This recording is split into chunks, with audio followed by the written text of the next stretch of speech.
Hello. This is the energy report for June 4th, 2023. And so we are obviously still feeling the full moon energy. We'll be feeling it 3 days after the full moon, 3 days before. And so remember, the full moon is really asking us to reevaluate and to look at our habits that we have created and to make sure that they are still in alignment with where we want to bring ourselves to. Are they still in alignment with what is helping us elevate us to our highest self? And so remembering that there is always opportunity to kind of check in and check with it. And now the sun, we actually have a little bit of a combo today. We got the 2 and the third line. So we have the second and the third line about progress, right? Or experience or our progress, and to really not let any past experiences hinder us or make us feel like we don't want to try again, right? We really need to learn that we have learned something from that experience, even if it wasn't what we were expecting it was going to be.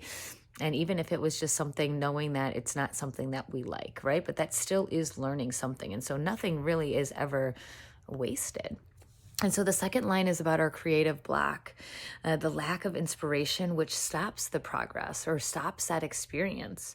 The creativity and the muse will always come and go. And so knowing that there is an ebb and a flow. And so when we're feeling a little bit down or we don't have that motivation, we don't have that drive, rather than completely giving up, how can we bring our energy into something else? How can we be consistent in a way of, okay, knowing that there's an ebb and a flow and that it's going to lull, and that rather than trying to burn out and try to push through, okay, let's focus on something else that's still going to elevate us, that's still going to help us work past whatever block that we're having. The other end of this is the need for change and the fear of stasis. And so sometimes when we find this lull and we're like, oh, okay, and we tend to cut that cord, right? And we try to find something new. We try to find a new way to do it. And that will create that burnout because we're constantly hopping from one thing to the next. And so how can we learn to find the enjoyment in the stasis, find the enjoyment when we're kind of in a lull, and just being like, oh, I must be getting ready to take that next step, to launch to that next step. And then the third line is about collaboration. The whole is greater than the sum of its parts. And so even when we are having that creative block or we're finding this block, maybe how can we even just bring in conversation about it? It doesn't necessarily need to be full collaboration with somebody, but even in that conversation, talking about it, working through it, sharing your story, sharing your experience, coming into that collaboration, because that is going to be what helps, right? It could even just talking it out works that energy through. Also, maybe the response of what somebody else says is going to spark something in you, spark that excitement, spark that drive again to help you get past that block. And the ability to bring progressive change to others' lives. And so just like I said, right, being able to share your story, share where you're at, share the vulnerability, right? That's why vulnerability is so powerful, because we all feel it. We all do. And we all want to know that we're not alone. And at the same time, it's nice to know how other people get past where you're at. What do they do? What are some other ways that you can look outside yourself to maybe find yourself, right? And so, oh my goodness, I don't know. Were you listening to how much I shuffled? Two again, right? We didn't have this deck yesterday. Allow the full moon to release out. Allow the experiences to happen. Allow the ebbs and the flows to come before we get so cut and dry. We're like, nope, I'm done.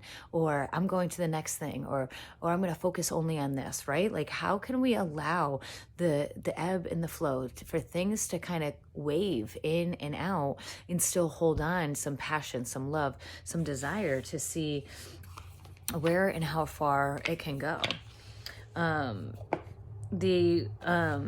The detriment side of the collaboration is the need to be the center of attention, right? And to be the center of that progress. And so, allowing other people to help you, allowing collaboration to step in, allowing that we need to maybe sometimes ask for help.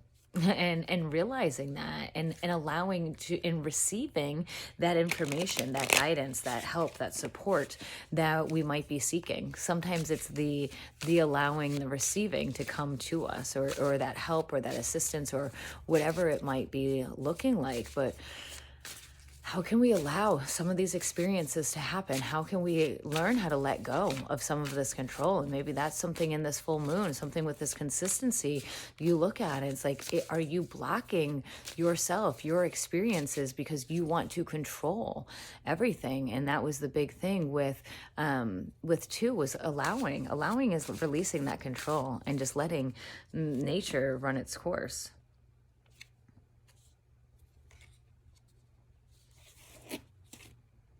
And we get Omo.